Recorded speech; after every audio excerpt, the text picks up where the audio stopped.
Evet, 22 yıllık bir AKP iktidarı var.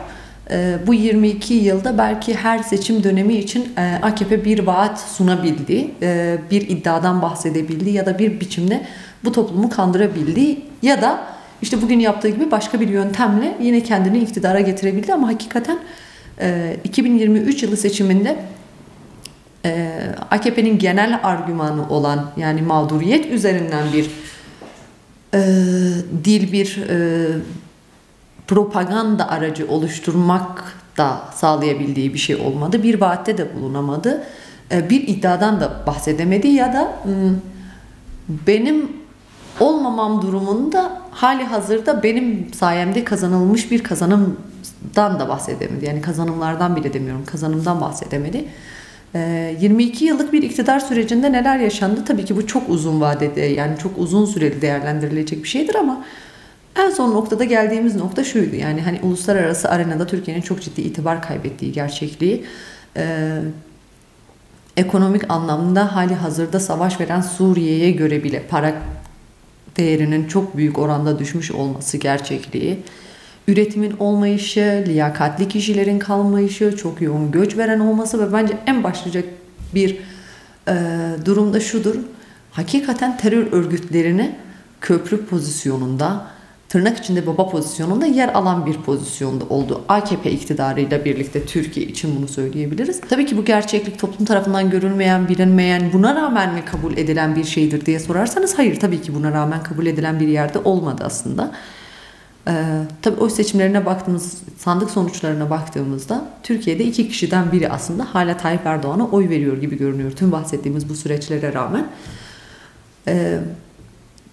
Gerçeği, yani aslında akla aykırı bir durum. Çünkü bahsettiğimiz bütün bu sıkıntılar sadece bir grubu, sadece bir kesimi, sadece bir bölgeyi, sadece bir cinsiyeti bağlayan gerçeklikler de değil. Toplumun tamamı bundan etkileniyor oldu. Toplumda AKP'li olmayan herkes bir biçimde terörist oldu. Bazılarımız 3 defa terörist olduk, 5 defa terörist olduk, başka başka tanımlar üzerinden. Yani aslında AKP'nin yarattığı mağduriyet alanı herkes için çok fazla. Fakat bu seçimin en belirleyici özelliği bence çok ciddi bir umut taşıyor olmasıyla ilgiliydi. Çok ciddi bir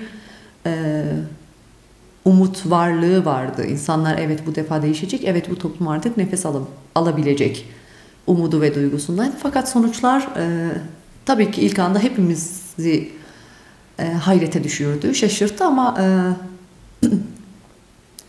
bu seçim sonuçları hemen ardından işte Yeşil Sol Parti'nin bazı girişimleriyle birlikte aslında YSKL ile oyların değiştirildiği, kendilerine göre yapıldığı, kendilerine göre işlendiği, gerçeklikle ilgisinin olmadığı, yani sonuçların gerçekliği yansıtmadığı noktasında çok somut, çok elle tutulur, çok gözle görülür bir gerçekliğe ulaşılmış oldu. Neydi bu? İşte en belirgin Kürt kentlerinde, Kürt bölgelerinde sandıktaki YSP oylarının, Yeşil Sol Parti oylarının MHP'ye yazılması gibi. Bu girişimlerle birlikte biliyorsunuz zaten YSK'ya kimi şikayetler yapılıyor. Tabii bu bir teşhir olma hali olduğu için bunlara itiraz da edilemiyor. Çünkü elde ıslak imzalı tutanaklar var, veriler var. Bu sebeple 2 tane de işte Hüdapar'ın milletvekili adayı aslında düşüyor 2 kentte. Belki tam da buradan işte kadın meselesine bağlamam gerekiyor. Yani Hüdapar'ın artık mecliste yer alıyor olması. Evet, Türkiye'de çok yüksek, çok yükselen bir itiraz görüyoruz. Özellikle kadın hareketi noktasında buna dair bir itiraz var. Fakat Türkiye'de AKP iktidarıyla birlikte örgütlere ya da kadın düşmanlığına dönük en belirgin örnek sadece budur diyemeyiz. Aslında bunun bir öncesi de var. Bunun öncesi nedir? Bunun öncesi tabii ki İstanbul Sözleşmesi'nin kaldırılmış olmasıdır. Tabii ki Taliban Afganistan'da bir işgal gerçekleştirdiğinde, kadınların eğitim haklarını elinden aldığında, kadınların yaşam hakkını elinden aldığında, kadınların çalışma hakkını elinden aldığında, kadınların erkek doktora muayene olması hakkını elinden aldığında biliyorsunuz bu ülkenin Cumhurbaşkanı bizim Taliban'la herhangi bir düşünsel ters düşüşümüz yoktur. Yani inanç noktasında bizim bir ters düşüşümüz yoktur gibi aslında Taliban'ı çok meşru gösteren, çok yanında gösteren, çok yanında olduğunu beyan eden bir söz söylemişti. Sadece bu da değil. Yani Rojava'da bir savaş varken biliyorsunuz yani IŞİD gibi barbar, kadın düşmanı bir örgüt de yine bütün geçişlerini aslında yine bu ülkeden sağladı ve Kürt kadınlarını, Ezidi kadınları köle pazarlarında sattılar. Tüm bunlara doğrudan ön ayak olunan bir pozisyonda yer aldı. Evet, bugün de Hüdapar'ın genel başkanı hayır Hizbullah bir terör örgütü değildir diyor. Oysa hayır, Hizbullah bir terör örgütüdür.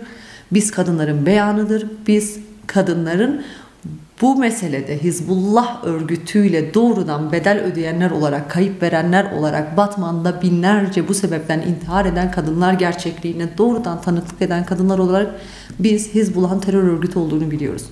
Biz Hizbullah'ın Konca Kuriş'i katlettiğini, 35 gün boyunca bir villada işkence ettiklerini, göğüslerini kestiklerini, diri diri betona gömdüklerini ve zaten nihayetinde o villanın bahçesinden çıktığını biliyoruz. Şimdi bugün meclise giriyor olması aslında bizim için Hizbullah'ın varlığının meşru olması demek oluyor artık.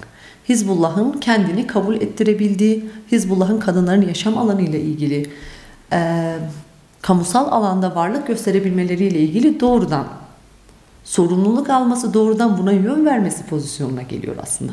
Hatta şunu da söyleyebiliriz. Yani aslında bu seçim kadın düşmanı tüm terör örgütleriyle kadınların yaşayabileceği alanlar, yaşayabileceği bir ülke gerçekliğine tekabül ediyor.